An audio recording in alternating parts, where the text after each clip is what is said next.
tell me, how is life like after prison? But a lot of things haven't changed as well, especially in business. The problems I left, many of them are still there. What are some of those problems? There are problems like electricity. There are problems like what's with electricity? Cost of living. There's this whole issue about Umeme going and what's going to happen after Umeme has gone, and the tariff. It's making a lot of people how is that a problem? Anxious. The problem has always been the cost of power. The other day I paid power and I tried to calculate what I was paying per unit. It was 19 cents, US cents per unit, which is extremely high.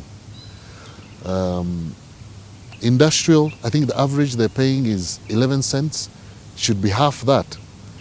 And I think there's a bit of confusion as to how that objective will be achieved when Umeme goes. Inflation, still there, still a problem. Cost of living, still there, still a problem. So, in a way, it's back to usual. It's back to the usual business. Now, when you look at you as a senior, the consultant now, yes. When you look at the plan by government to see Umeme off, yes, when the concession ends in just, I think, is it next year? Yes. What would be your advice to government in terms of their partnership and the deal they have been having with Umeme? I think we need to find a way of keeping the private sector in electricity distribution, because they're able to raise capital, they're able to develop seamlessly without some of the burdens of bureaucracy and red tape. So we need to keep them in. And government needs to partner, but partner on a capacity building basis. So I think some kind of hybrid arrangement where we have a new Umeme that has private sector partnership and government involvement with the objective of reducing the tariff but continuing to develop the network would be the best. How can that tariff be reduced? Because you well understand that the cost of production is very high. Some of the partners taking a bit less in terms of the return. Government can remove some of the taxes, like VAT. I think there's a generation levy. There's a number of tweaks that can be done to balance profitability and development. Okay. So it's not impossible to reduce the tariff. Okay. I think it's just a matter of getting the structure in. And I think there are a number of stakeholders who need to get involved in this. For example, Uganda Manufacturers Association. Those are key stakeholders. I believe they consume more than 70% of the power in the country. Maybe they can look within themselves and find a role in rescuing, the electricity distribution sector. NSSF could also get involved. It's already involved in Umeme. I would love to see it continue and possibly even increase its investment there. So it's not the end of the world, and I think we just need to organize ourselves. Okay. You are in NSSF as the managing director. I just wanted to know, when you see the NSSF and the reforms that you brought in, do you see, have they paid off? Oh yes, definitely. Definitely.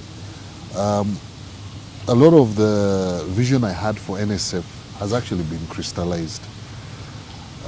But there's always room for improvement. But I think the spread of the investments, the involvement in things like Umeme, definitely good returns. I'm happy it's where it is. I'm happy it's where it is. And it seems to have calmed down after the most recent storm. I mean, there are perennial storms in NSSF.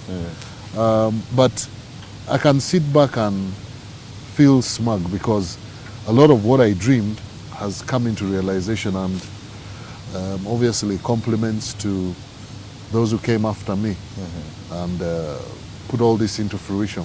If you are given a task right now, yes, to add your expertise to the NSSF, what areas would you look into and how would you remodel it?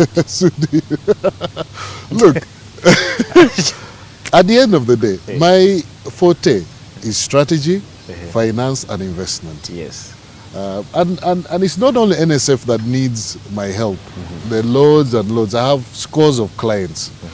But, you know, strategy is always the key to success. And it's at that level that you get to precipitate, you know, strategic initiatives and success. So that's the sort of sphere I love to swirl around. And for anyone, if I was asked, what's the best thing you can do for me? Even if it was the president, I'd be saying, doing your strategy. Now, I just want to know, all this time that you are in prison, have you Yes. lost friends? Have you lost contact? Of course, you have one advantage with that kind of predicament. You actually get to know your friends. And this is information.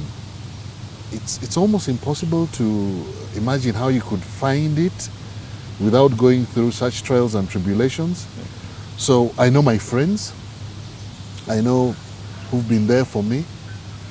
And I'm very appreciative of that. And very thankful I have that knowledge. Of course, once you're out of the system, you do lose touch and you do lose contact. But that's part of the decompression. But there's still a lot to do. A lot to and do. a lot to look forward to. And then when you were made a boss in 2006, did that come as a shock to you? You were still a young guy. No. I already was a Price Very sharp, partner. very sharp, So but young. my skills as a CEO were already proven, all right? Because I was admitted to partnership in Pricewaterhouse in 2003, How old were you? 33. So by the time I got the NSF appointment, I was 36, going on 37. So I didn't feel young, personally, but you know, you sit in a boardroom and you're the youngest man in the boardroom. Then it starts seeping in. But I took up the challenge. I mean, Sudhir, I was there for 17 months. I know.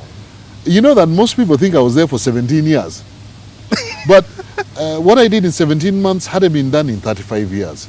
So I'll always look back at what I did with pride and achievement, and happy that I set the foundation for, you know, movement forward for NSF in leaps and bounds. What have you learned from your past, especially this predicament that you have had to go through this time? Know how politics works. Thank you so much. It was a pleasure having you on NT. Thanks, Sudhir. All right. Always a pleasure. Anytime.